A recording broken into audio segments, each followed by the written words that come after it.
Mis hermanos, la gracia y la paz de nuestro Dios y Padre y del Señor Jesús, el Cristo, sea con todos ustedes. Antes de comenzar, recuerden orar, estemos orando y rogando al Señor que nos enseñe, edifique y guarde nuestro corazón de cualquier postura o error humano. Queremos con honestidad y humildad abrir las Escrituras en su presencia. Bueno, gracias al Señor. Hoy terminaremos con el capítulo 1 de la epístola de Jacobo. Y para no demorarnos, vamos a ir de lleno a las Escrituras y leeremos del capítulo 1 los versículos 26 y 27. En la Reina Valera de 1960 dice así: Si alguno se cree religioso entre vosotros y no refrena su lengua, sino que engaña su corazón, la religión del tal es vana. La religión pura y sin mácula delante de Dios, el Padre, es esta: visitar a los huérfanos y a las viudas en sus tribulaciones y guardarse sin mancha del mundo. La sesión anterior leímos desde el versículo 21 al 25 y entre los temas tratados vimos el corazón apropiado para la palabra de Dios como espejo, la importancia de la palabra de Dios y nosotros como oidores de esta. Una de las cosas que dijimos fue que al recibir la palabra en nuestro corazón con humildad y mansedumbre, se producirá fruto. El fruto, les recuerdo, es de las palabras recibidas, no es algo que nosotros fabricamos, sino que según la fe y el corazón con el que oímos, la palabra dará su fruto según la tierra en la que cae. En la parábola del sembrador registrada en Lucas 8, Marcos 4 y Mateo 13, vemos que la palabra es la semilla que, dependiendo del lugar donde caiga, dará su fruto. Específicamente, en Lucas 8:11 se nos dice que la semilla es la palabra de Dios. Por lo tanto, el fruto es de la palabra en nosotros que, dependiendo de la tierra, del corazón con el que la recibimos, dará su fruto. Si el corazón es incrédulo y perverso, vendrá el diablo y quitará la palabra del corazón, evitando así que la persona crea y se salve. Lucas 8:12. Quedando la palabra sin fruto en esa tierra. Si somos superficiales y humanistas, la palabra estará hasta que venga la prueba. Entonces nos rebelaremos y nos apartaremos del Señor. Lucas 8:13, quedando sin fruto la palabra. Si tenemos el corazón en el mundo, los afanes de las riquezas y lo que nos tienta, será un estorbo para que la palabra dé su fruto en nosotros. Lucas 8:14.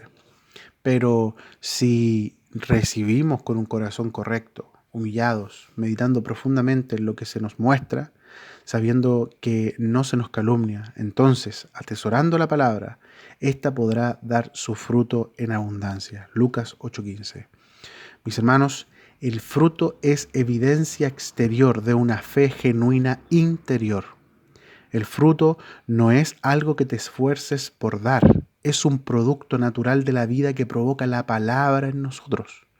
No es algo que debemos fabricar, sino que es el resultado de la palabra recibida abiertamente en el corazón. Siempre, mis hermanos, la palabra podrá dar su fruto al ser recibida con humildad y honestidad. Cuando aceptamos lo que oímos, lo creemos y rogamos al Señor ayuda, siempre, en tales circunstancias, la palabra dará fruto a su tiempo. Y cuando la palabra da su fruto, vemos la vida de la palabra en nosotros. Todo lo que no proviene de la vida de la palabra es una simple religiosidad vacía. Respecto a esto último, en el tiempo de Jacobo, no todos eran religiosos, pues existían tres tipos de personas: las religiosas, las políticas y las comunes. Por lo tanto, cuando Jacobo usa estas palabras, lo hace especialmente por ese tipo de personas que se mostraba como tal, pues el auge del cristianismo había impactado de tal manera la sociedad que muchos judaizantes de la época, religiosos, se habían acercado a él. Además de esto, vemos en el libro de los Hechos que la transición entre judaísmo y cristianismo fue paulatinamente dándose, pues al principio no se veían tan distantes, por lo que el desintoxicarse de prácticas religiosas que se veían como piadosas fue dándose de a poco. En el judaísmo, la religiosidad se vive en cuanto al culto, pero en Cristo, la religiosidad se vive en cuanto a una relación íntima con el Dios vivo. Así es que la palabra religión no es usada de forma despectiva en el pasaje que leímos, como algo malo, sino que es usada para hablar de culto, de servicio o de vida piadosa. No obstante, como les decía, la religión puede tornarse viva o vacía. Lo primero que Jacobo dice lo hace relacionado a la religión vana practicada por ciertas personas, la que es sin contenido, la vacía. En el capítulo 1, verso 26 dice, si alguno se cree religioso entre vosotros y no refrena su lengua, sino que engaña su corazón, la religión del tal es vana.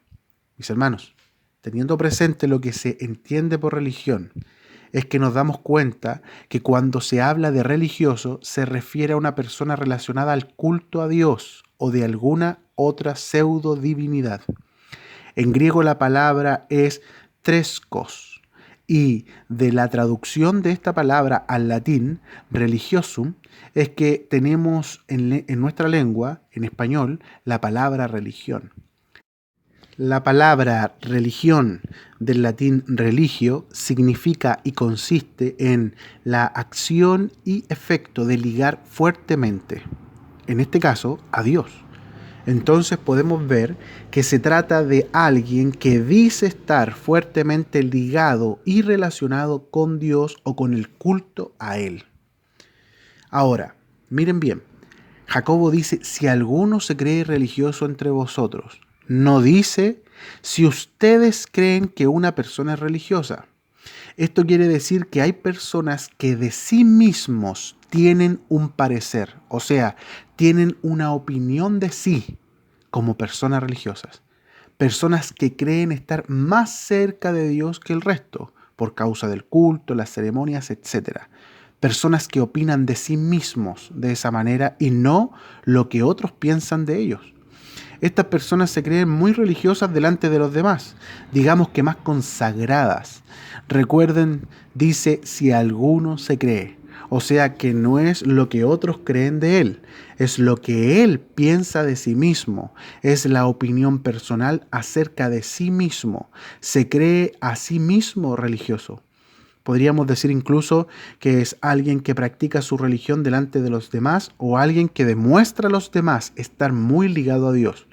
Entonces es una persona que tiene un parecer acerca de sí mismo, se cree religioso entre los demás, quizá hasta se cree mejor y juzga cómo otros practican el culto. Trayendo esto a nuestra realidad, Jacobo nos está hablando de una persona que en la reunión de los santos se muestra como religioso, como alguien ligado fuertemente a Dios, que quizás sabe qué hacer en el culto, cómo se hacen las cosas, lo hace e incluso lo hace bien en comparación de otros. Alguien que entre los demás hermanos piensa que destaca. Esta es una persona con actitud automotivacional, que se mira en un espejo y se da un suave golpe en el mentón y diciéndose a sí mismo, vamos que eres el mejor. Esta persona va a la reunión, al culto y juzga cómo el resto sirve. Observa todo y piensa que él lo hace mejor, creyendo que está más cerca de Dios que otros. Pero la realidad es que solo en momentos públicos es que vive así. Entonces Jacobo, conociendo esta realidad, sabiendo que existen personas que pensaban y vivían de esa manera, dice, si alguno se cree religioso entre vosotros y no refrena su lengua, sino que engaña su corazón, la religión del tal es vana. La persona juzga lo que otros hacen en el culto, cómo sirven, se compara y cree que él lo hace mejor. Sabe comportarse cuando está con los hermanos, lo miran y se presenta como ejemplo, pero esta persona al momento de abrir su boca no refrena su lengua. Esto quiere decir que su lengua es como un caballo chúcaro, es decir, salvaje, arisco o bravío, y no se sabe con qué cosa saldrá. Llega del culto, de la reunión de los santos, y llega a comentar todo lo que se hizo, a juzgar cómo cantó fulano, qué dijo mengano, que sutano lo hizo mal, etc. No lo hace con un corazón puro, sino con malicia. Murmura con otros hermanos, saca el comentario para cahuinear, es chismoso. Esta persona no refrena su lengua. habla de otros, se cree mejor que otros y haciendo esto engaña su corazón y su religión es vana, es decir, es sin sentido, es una cosa vacía. Esta es una vida de apariencia, sin profundidad, solo de reuniones, una religiosidad vana. Es una persona que no se mira a través de la palabra, sino que tiene un parecer personal de sí y una religión a su manera.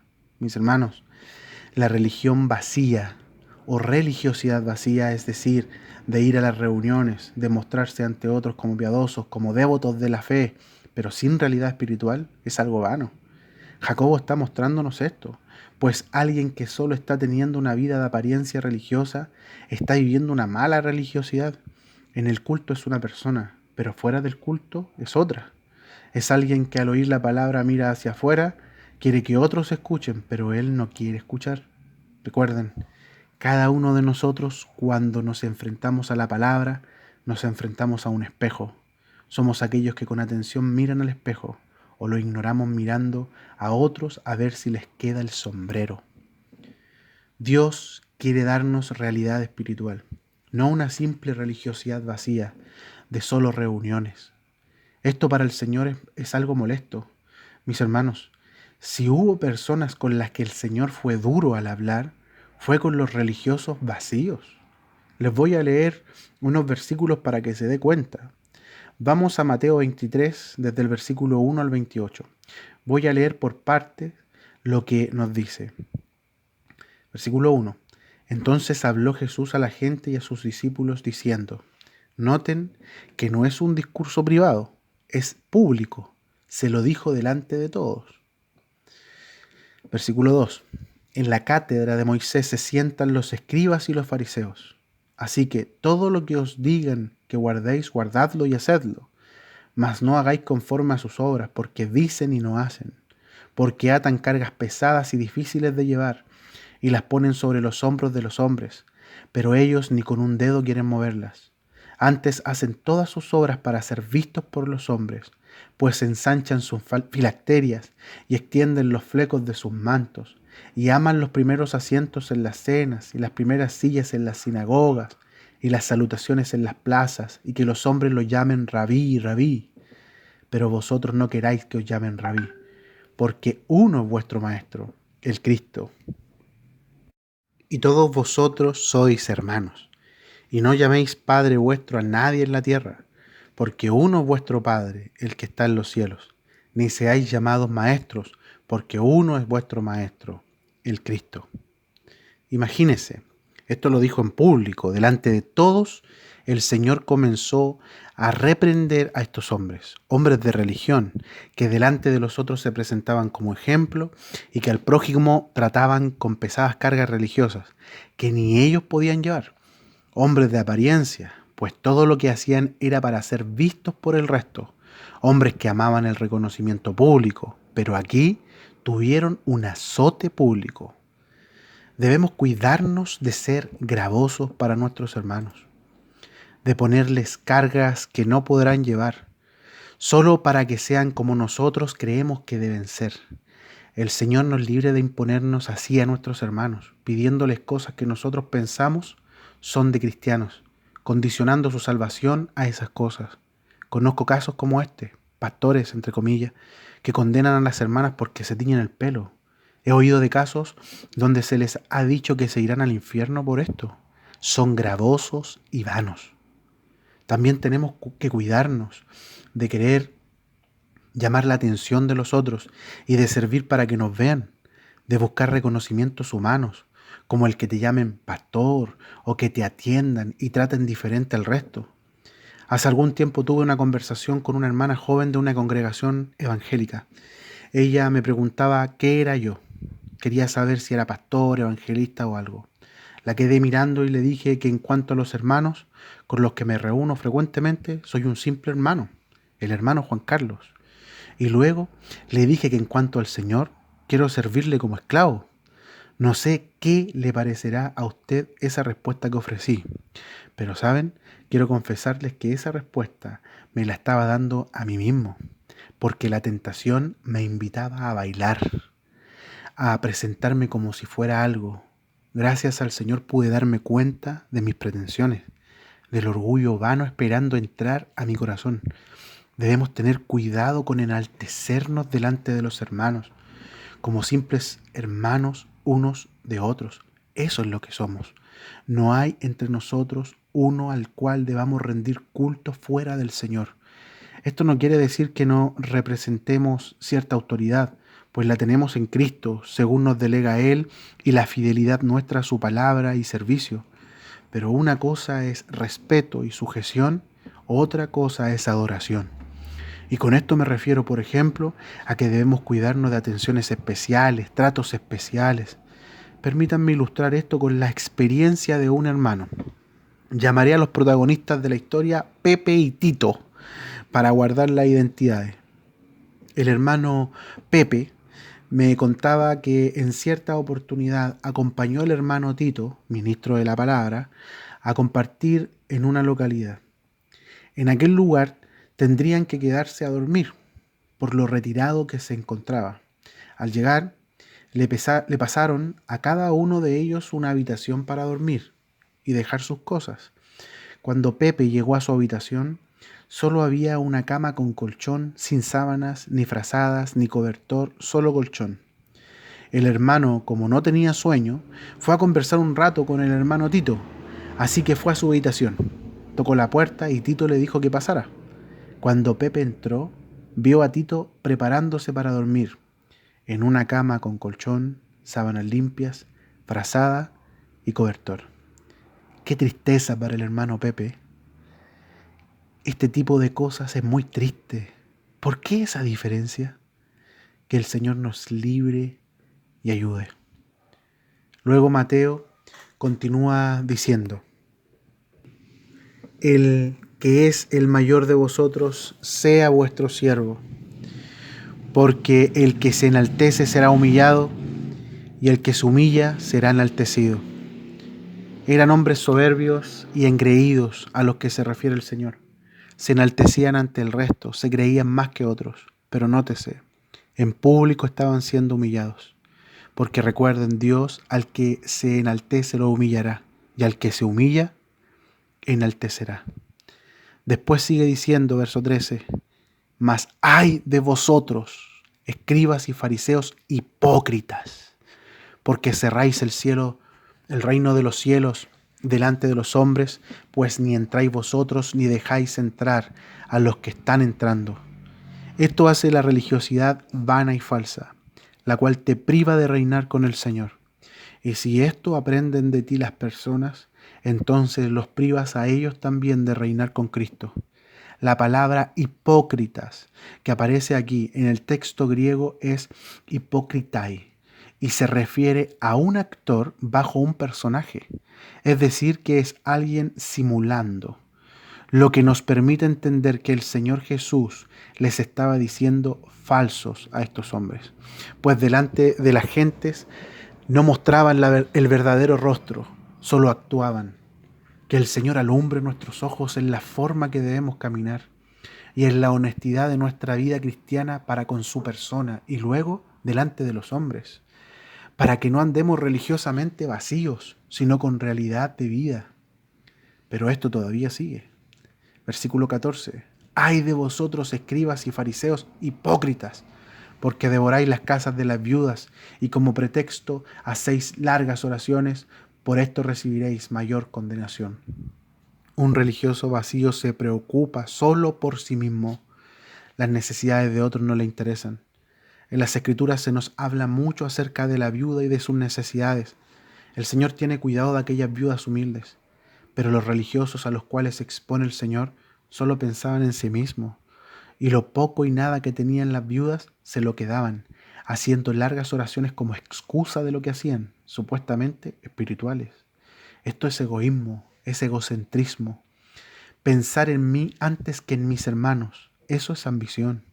El Espíritu Santo ha enseñado que mejor es dar que recibir, Hechos 20:35. Pero la religiosidad vana, la religiosidad vacía, solo busca el beneficio propio. Que el Señor nos libre de caer en este tipo de religiosidad. Que el Señor nos permita ver si estamos en esto o nos estamos deslizando hacia allá. que nos permita discernir cualquier tipo de ganancia deshonesta que queramos obtener de nuestros hermanos o de quien sea. Continúa el texto diciendo, verso 15, «Ay de vosotros, escribas y fariseos hipócritas, porque recorréis mar y tierra para hacer un prosélito, y una vez hecho, le hacéis 2 veces más hijo del infierno que vosotros». Amados, debemos también cuidarnos del proselitismo religioso. Proselitismo es el celo por ganar adeptos para una causa. El proselitismo religioso del que debemos cuidarnos es ese que solo quiere llenar el lugar de reunión pensando en un número y no preocuparse que las personas nazcan de nuevo. Algunos lo pueden hacer por ambición, otros por ver más gente, etc. Pero no se preocupan de lo fundamental, de la fe salvífica, de que crezcan, de que progresen. Les interesa tener reuniones llenas, pero no relaciones interpersonales entre los hermanos, comunión en Cristo. Quieren mega iglesias y con tal de conservar el número de feligreses, sacrificarán el evangelio por mensajes que mantengan contentas a las personas. Por eso es que puede haber personas en la reunión de la iglesia que nunca han sido salvas, nunca han nacido de nuevo. Mis hermanos, si se cae en este tipo de religiosidad, todo se hará por un número que se debe mantener. No se predicará con el fin de que las almas sean reconciliadas con Dios, recibiendo salvación y vida eterna, sino que será buscando miembros de un club social y de mantener un número de asistentes, una membresía.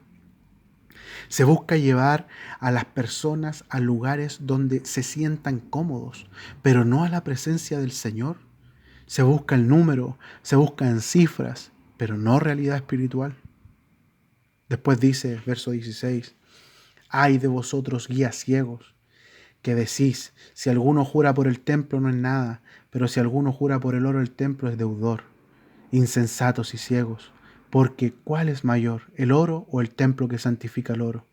También decís, si alguno jura por el altar no es nada, pero si alguno jura por la ofrenda que está sobre él es deudor. Necios y ciegos, porque ¿cuál es mayor, la ofrenda o el altar que santifica la ofrenda? Pues el que jura por el altar jura por él y por todo lo que está sobre él. Y el que jura por el templo jura por él y por el que lo habita. Y el que jura por el cielo jura por el trono de Dios y por aquel que está sentado en él».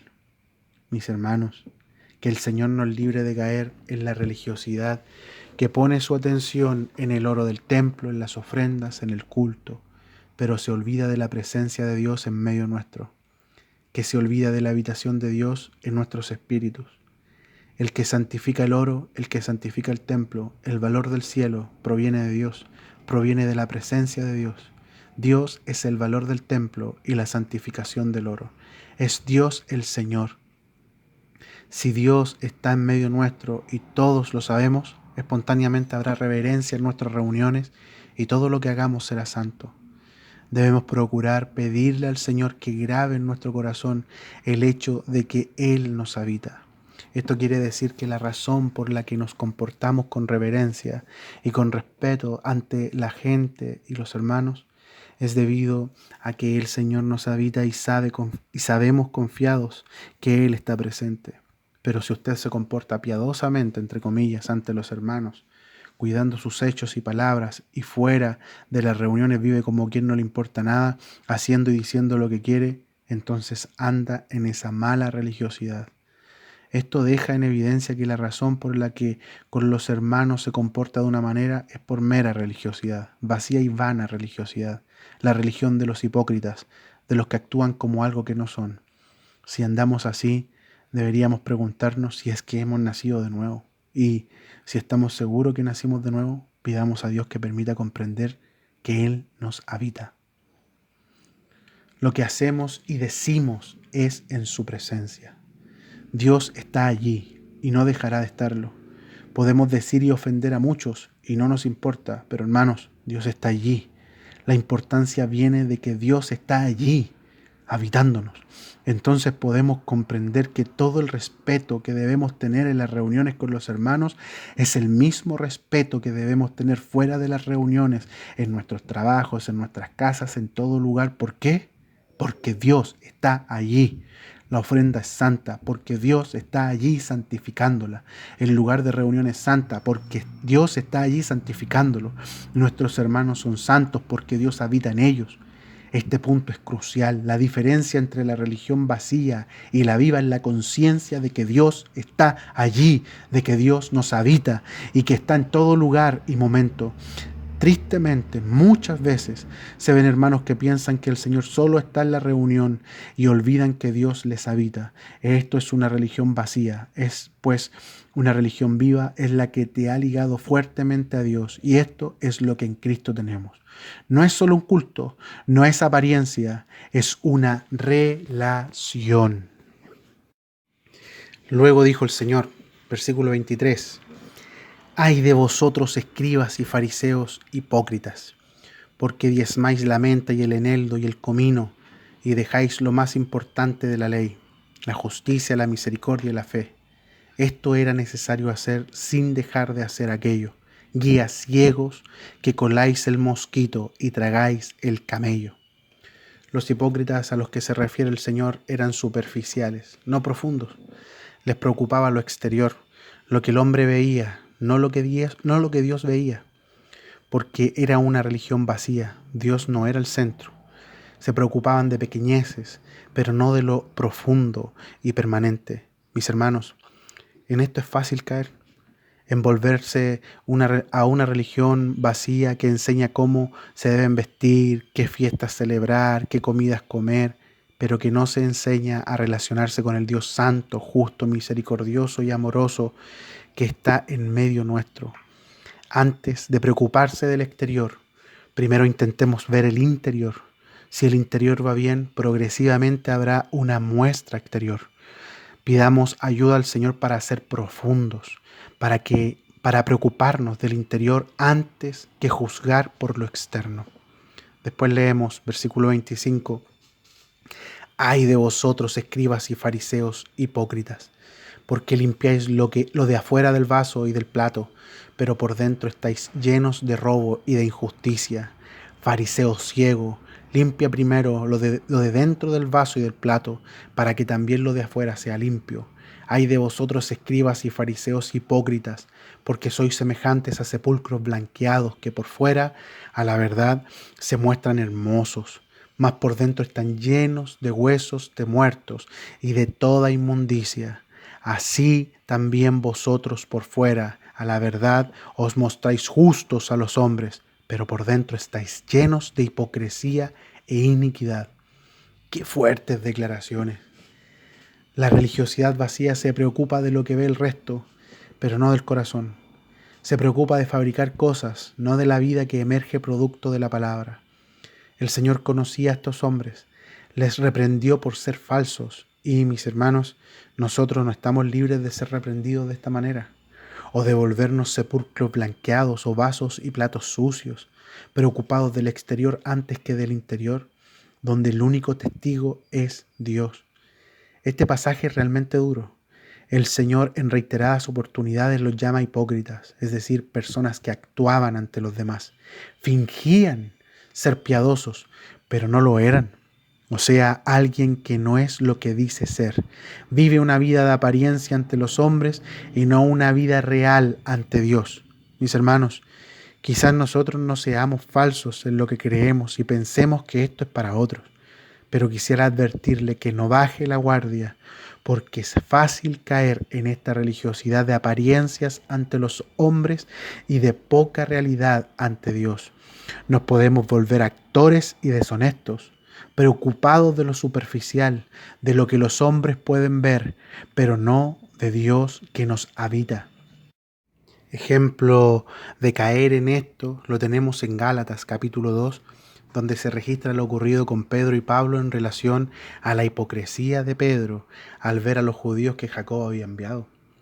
Hermanos, la religiosidad vacía se vive delante de los hombres y de uno mismo, pero la verdadera religiosidad, la viva, se vive delante de Dios, primeramente con frutos visibles de una realidad invisible y de una conciencia tranquila. Jacobo nos dice que, capítulo 1, verso 27, la religión pura y sin mácula delante de Dios el Padre es esta: visitar a los huérfanos y a las viudas en sus tribulaciones y guardarse sin mancha del mundo. ¿Se da cuenta? Ya vimos que la religiosidad vana se vive para sí mismo y delante de los hombres. No obstante, y por el contrario, la religión pura y sin mancha ha de tenerse delante de Dios el Padre. Si esto lo entendemos bien, nos daremos cuenta que somos cristianos no solo en las reuniones, sino en las 24 horas del día y los 7 días de la semana. Que el Señor nos permita considerar esto en profundidad y tener los ojos abiertos. Poder mirarnos en el espejo de la palabra y poder discernir cómo hemos de andar en su presencia y con los hermanos. Jacobo muestra el fruto de la palabra en el que realmente la ha recibido.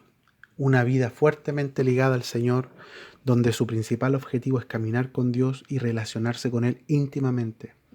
Esto llevará a vidas profundas, carentes de egoísmo y santas. Vidas que se ocupan de las tribulaciones de los hermanos, que tienen misericordia de los huérfanos y las viudas, y que no quieren manchar su caminar delante del Señor por este mundo. Esto no es algo que fabricamos, es el resultado de una relación verdadera con Dios, de alguien que está fuertemente ligado a Él por amor. Por ahora pararemos aquí para reflexionar sobre lo leído. Hermanos, la gracia y la paz del Señor sea con todos ustedes. Espero que esto les haya edificado. Amén. Gloria al Señor.